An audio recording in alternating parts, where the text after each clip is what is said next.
Olá, seja bem-vindo ao dia 334 da nossa leitura bíblica. Meu nome é Everton Alonso e nós estamos caminhando para ler a Bíblia todo em um ano. Peço que você possa deixar o teu curtir, o teu comentário, o teu compartilhar e ativar o sininho de notificações. Hoje nós iremos fazer a leitura em 1 Crônicas, no capítulo 28, iremos a 2 Pedro, no capítulo 2, iremos ao profeta Miqueias, no capítulo 5, e finalizando a leitura de hoje, iremos a Lucas, no capítulo 14. Aqui em 1 Crônicas, no capítulo 28, nós vamos ver os planos de Davi para o templo que seria construído no futuro. Vamos a essa leitura?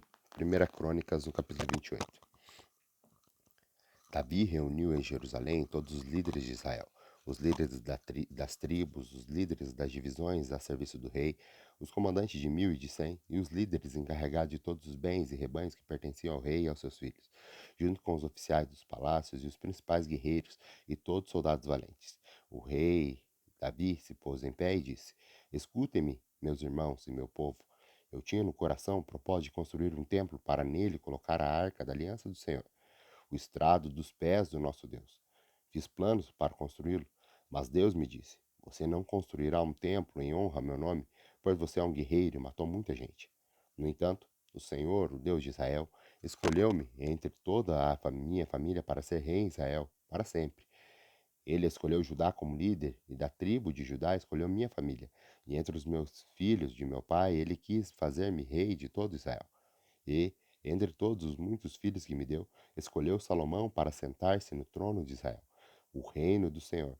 Ele me disse: Seu filho Salomão é quem construirá o meu templo e os meus pátios, pois eu escolhi para ser o meu filho, e eu serei o pai dele.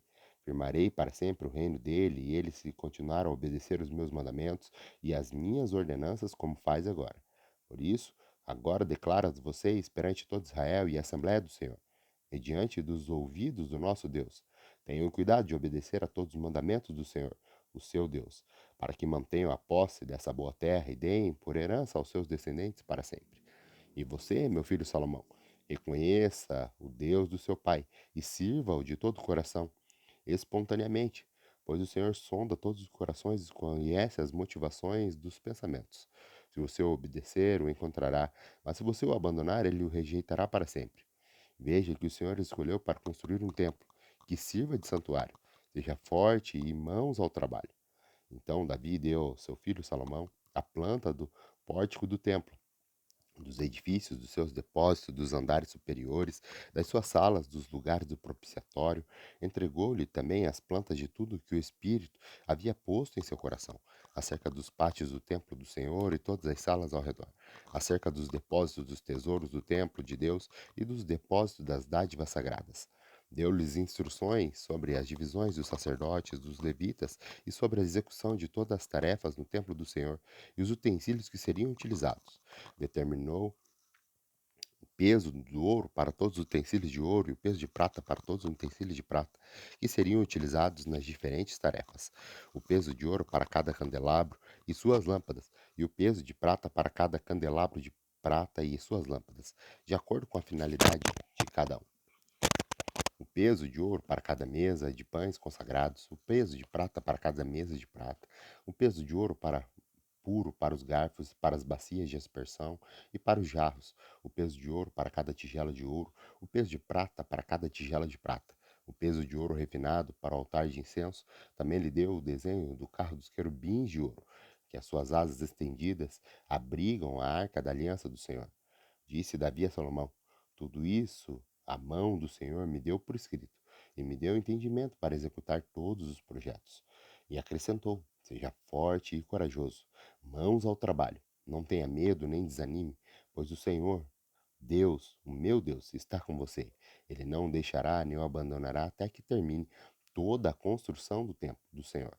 As divisões dos sacerdotes e dos levitas estão definidas para todas as etapas que se farão no templo de Deus, e você receberá a ajuda de homens peritos em todo tipo de serviço. Os líderes e o povo obedecerão todas as suas ordens. Vamos agora ao Novo Testamento. No Novo Testamento, hoje nós faremos a leitura de 2 Pedro, no capítulo 2. Aqui, Pedro ele vai falar sobre os falsos mestres e também a destruição desses falsos mestres. Vamos à leitura? Diz assim, 2 Pedro, capítulo 2. No passado surgiram falsos mestres no meio do povo, como também surgirão entre vocês falsos mestres. Eles introduzirão secretamente heresias destruidoras, chegando a negar o soberano que os resgatou, trazendo sobre si mesmo repentina destruição.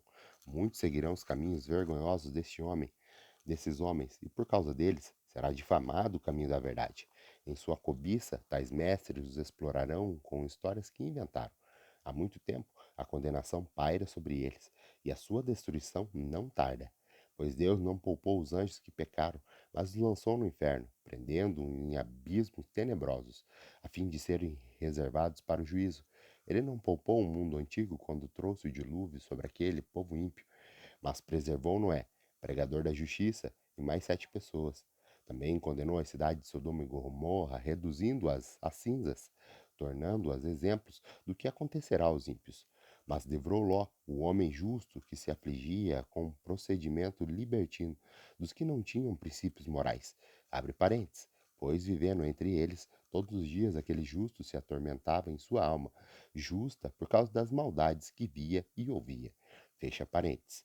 Vemos, portanto, que o Senhor sabe livrar os piedosos da provação e manter em castigo os ímpios para o dia do juízo, especialmente os que seguem os desejos impuros da carne e desprezam a autoridade. Insolentes e arrogantes, tais homens não têm medo de difamar os seres celestiais. Contudo, nem os anjos, embora sendo maiores em força e poder, fazem acusações injuriosas contra aqueles seres na presença do Senhor. Mas eles difamam os que desconhecem e são como criaturas irracionais, guiadas pelos instintos, nascidos para serem capturadas e destruídas. Serão corrompidos pela sua própria corrupção. Eles receberão retribuição pela injustiça que causaram. Consideram prazer entregar-se à devassidão em plena luz do dia. São nódoas e manchas, regalando-se em seus prazeres quando participam das festas de vocês. Tendo os olhos cheios de adultério, nunca param de pecar, iludem os instáveis e têm o coração exercitado na ganância. Malditos, eles abandonaram o caminho reto e se desviaram, seguindo o caminho de Balaão, filho de Beor, que amou o salário da injustiça, mas em suas transgressões foi repreendido por uma jumenta, um animal mudo, que falou com voz humana e refreou a insensatez do profeta. Esses homens são fontes sem água e névoas impelidas pela tempestade. A escuridão das trevas lhe está reservada, pois eles, com as palavras de vaidade e arrogância e provando os desejos libertinos da carne, seduzem os que estão conseguindo fugir daqueles que vivem no erro, prometendo-lhe liberdade. Eles mesmos são escravos da corrupção, pois o homem é escravo daquilo que o domina. Se tendo escapado das contaminações do mundo por meio do conhecimento de nosso Senhor e Salvador Jesus Cristo, encontram-se novamente nelas enredados e por elas dominados. Estão em pior estado do que no princípio. Teria sido melhor não tivessem conhecido o caminho da justiça, do que, depois de o terem conhecido, voltarem as costas para o santo mandamento que lhe foi transmitido. Confirma-se neles que é verdadeiro o provérbio. O cão volta ao vômito, e ainda, a porca lavada volta a revolver-se na lama. Vamos agora ao profeta Miqueias. Hoje, no profeta Miqueias, nós faremos a leitura do capítulo 5 do profeta Miqueias. Aqui, no profeta Miqueias, no capítulo 5, nós vamos ler que o governante que virá de Belém, nós vamos ver também o livramento e a destruição. Tudo isso aqui nós vamos ler no capítulo 5 do profeta Miqueias. Vamos a essa leitura, que diz assim: Miqueias, capítulo 5. Reúna suas tropas, ó cidade das tropas, pois há um cerco contra nós. O líder de Israel será ferido na face com uma vara. Mas tu, Belém Efratá, embora pequena entre os clãs de Judá, de ti virá para mim aquele que será o governante sobre Israel. Suas origens estão no passado distante, em tempos antigos. Por isso os israelitas serão abandonados até que aquela que está em trabalho de parto dê à luz. Então, o restante dos irmãos do governante voltará para o reunir aos israelitas. Ele se estabelecerá e pastoreará na força do Senhor, na majestade do seu nome, do Senhor, o seu Deus, e eles viverão em segurança, pois a grandeza dele alcançará os confins da terra. Ele será a sua paz.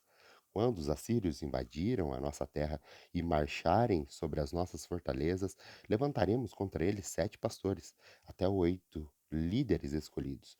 Eles pastorearão a Assíria com a espada, e a terra de Nimrod com a espada empunhada. Eles nos livrarão quando os assírios invadirem a nossa terra e entrarem por nossas fronteiras. Os remanescentes de Jacó estará no meio dos povos, como orvalho da parte do nosso Senhor. Como aguaceiro sobre a relva, não porá sua esperança no homem, nem dependerá dos seres humanos.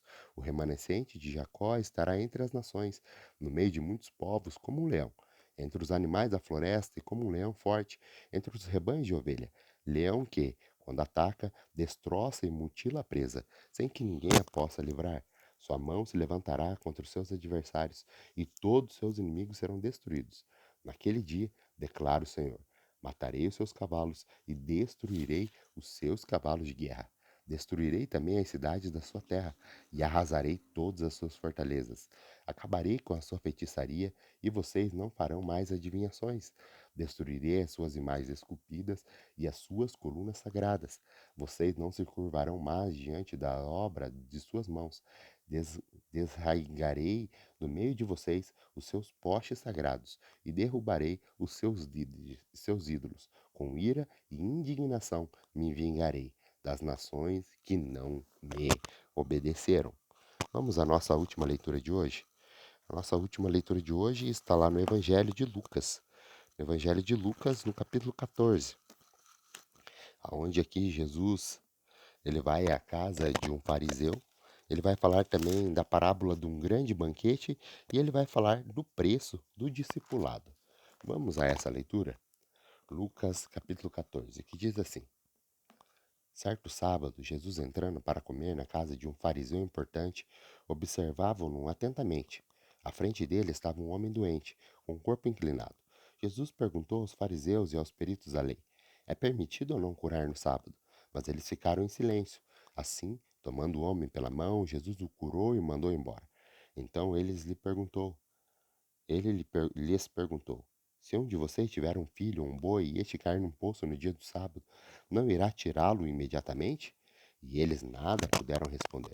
Quando notou como os convidados escolhiam os lugares de honra à mesa, Jesus lhe contou essas parábolas. Quando alguém o convidar para um banquete de casamento, não ocupe o lugar de honra, pois pode ser que tenha sido convidado alguém de maior honra do que você. Se assim for, aquele que convidou os dois virá e dirá: Dê lugar a este. Então, humilhado, você precisará ocupar o lugar menos importante. Mas quando você for convidado, ocupe o lugar menos importante, de forma que quando vier aquele que o convidou, diga: Amigo, passe para o lugar mais importante.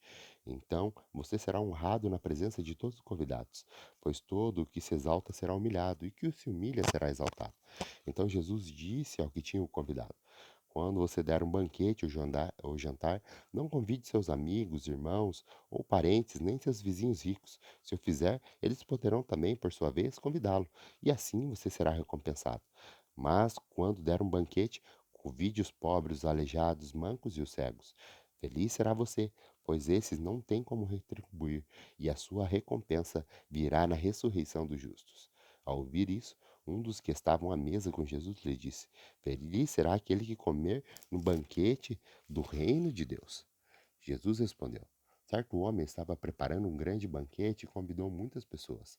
Na hora de começar, enviou seu servo para dizer aos que haviam sido convidados: Venham, pois tudo está pronto. Mas eles começaram, um por um, a apresentar desculpas. O primeiro disse: Acabei de comprar uma propriedade e preciso ir vê-la. Por favor, desculpe-me. O outro: Acabei de comprar 5 juntas de bois e estou indo experimentá-las. Por favor, desculpe-me. Ainda outro disse: Acabo de me casar, por isso não posso ir. O servo voltou e relatou isso ao seu senhor. Então o dono da casa irou-se e ordenou ao servo: Vá rapidamente para as ruas e os becos da cidade e traga os pobres, os aleijados, cegos e mancos. Disse o servo: O que o senhor ordenou foi feito, e ainda há muito lugar.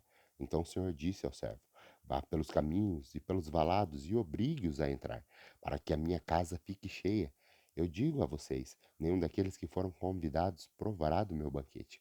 Uma grande multidão ia acompanhando Jesus, e este, voltando-se para ela, disse: Se alguém vem a mim e ama seu pai, sua mãe, seus irmãos, sua mulher, seus filhos, suas irmãs e até a sua própria vida, mais do que a mim, não pode ser meu discípulo. E aquele que não carrega a sua cruz e não me segue, não pode ser meu discípulo. Qual de vocês, se quiser construir uma torre, primeiro não se assenta e faz o cálculo do preço para ver se tem dinheiro suficiente para completá-la? Pois, se lançar o alicerce e não for capaz de terminá-la, todos que vierem rirão dele, dizendo: Este homem começou a construir e não foi capaz de terminar. Ou qual é o rei que, pretendendo sair à guerra contra outro rei, primeiro não se assenta e pensa se com 10.000 homens é capaz de enfrentar aquele que vem contra ele com 20.000? Se não for capaz, enviará uma delegação, enquanto o outro ainda está longe, e pedirá um acordo de paz. Da mesma forma, qualquer de vocês que não renunciar a tudo o que possui não pode ser meu discípulo. O sal é bom, mas ele pode perder o sabor. Como restaurá-lo? Não serve nem para o solo e nem para o adubo. É jogado fora.